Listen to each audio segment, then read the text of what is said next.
Welcome to our Feed the Hungry Area Lead training for main entree. Needless to say, the main entree defines the quality of the dining experience our guests will have with us on any Sunday.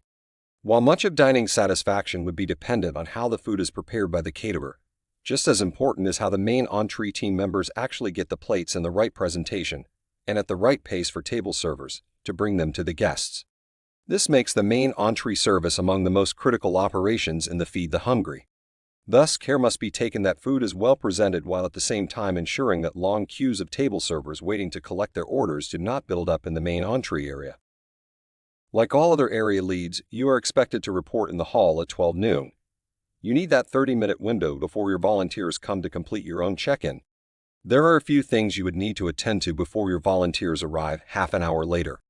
First, do your own check-in, including signing in on the area lead clipboard, finding your main entree clipboard, putting your red apron on, plus getting 2 pairs of gloves that you would temporarily put in your pocket.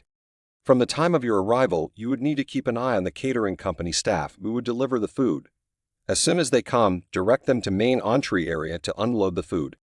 If the food is in individual pre-packed containers, place as many as possible on large stainless trays and store them in the warming oven.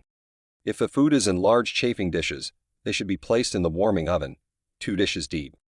Once the warming oven is full, the food should be placed in the convection ovens at 150 degrees. Once the convection ovens are full, the food can be placed in the front-facing ranges, on the lowest possible temperature. Important, food should be taken from the front-facing ovens first, then the convection ovens, and finally the warming oven to avoid overheating in the larger oven spaces. Meanwhile, ensure 3 tables are set up in a U-shape for serving, and mats should be placed on the floor for volunteers' comfort. Mats are kept at the back of the kitchen, close to the exit door. If the food is being served from large chafing dishes, get the appropriate serving utensils and put them through the sanitizer before placing them on a paper plate on the main entree tables. You may want to replace these utensils with other clean and sanitized ones if they get to be gummed up or messy. Additionally, if serving from large chafing dishes, ensure there are at least 200 paper plates and 150 takeout containers ready for use. They are kept in the Feed the Hungry storage room. Also, as serving from large chafing dishes, the caterer should be giving you the portion sizes that are supposed to go in each dish.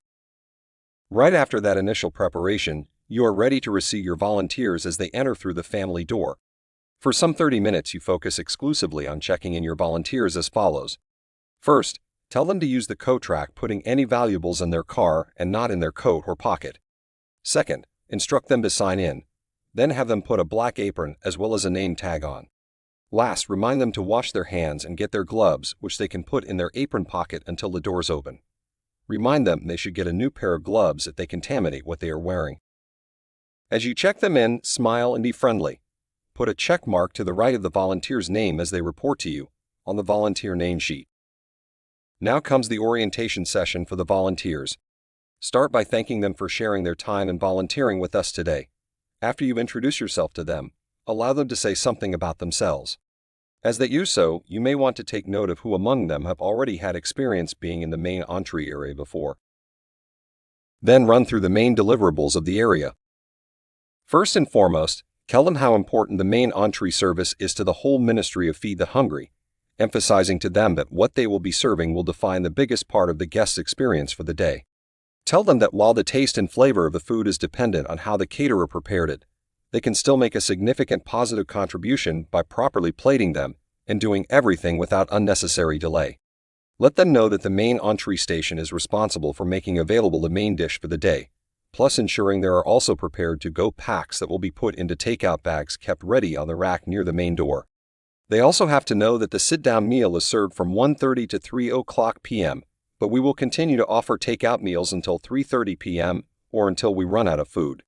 In addition, tell them we are required to wear hairnets and aprons. Wearing gloves is not mandatory, but something encouraged in the Feed the Hungry for those who have direct contact with the food.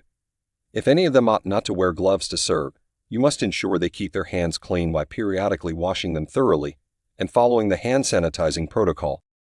Remind volunteers to use the bathroom before the meal starts and to hang their aprons outside the bathroom doors before they go in.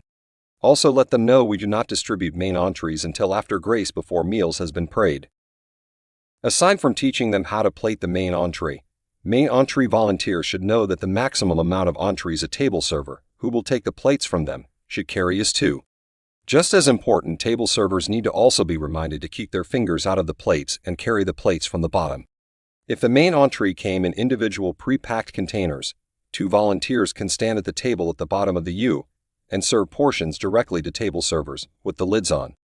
If serving from large chafing dishes, 2 volunteers can stand inside the U facing the family door and serve agreed-upon portion sizes on plates to be picked up by table servers from the table at the bottom of the U. A third volunteer should be in charge of takeout and should be positioned at the outside of the plating table and beside the food warmer. This volunteer should be made responsible for ensuring there are approximately 12 takeout portions of the main entree on the takeout cart at all times. This volunteer needs to keep account of how many takeout meals have been distributed. This can be done on the clipboard.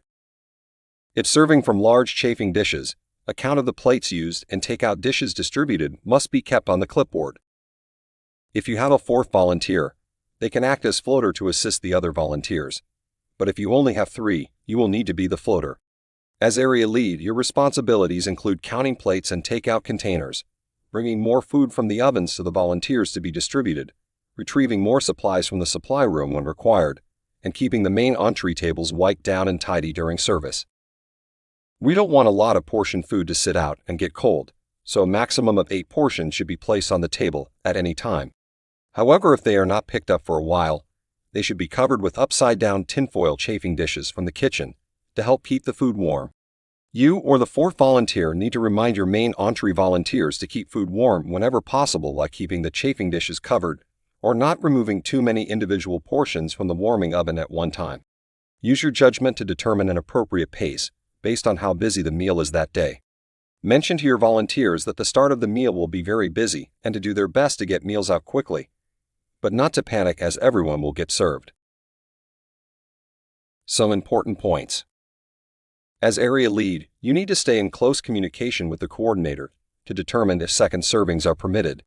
Until a decision has been made, guests are only permitted a single meal serving.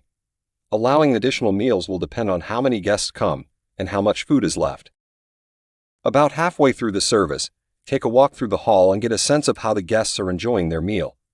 You would also need to check with recycling to know how much untouched food is being returned with used plates, in order to determine if A, the food has any quality issues that need to be reported, or B, if serving from large chafing dishes, the portion sizes need to be adjusted for less waste. Take note that each guest is permitted to either sit down and enjoy their meal in the hall or receive a takeout meal outside instead. They cannot do both, so that means that a seated guest can neither request a second meal to take out or line up outside for the takeout service. They are, however, permitted to take any leftovers home with them that they didn't finish eating. Table servers can get containers for leftover from center table for this purpose.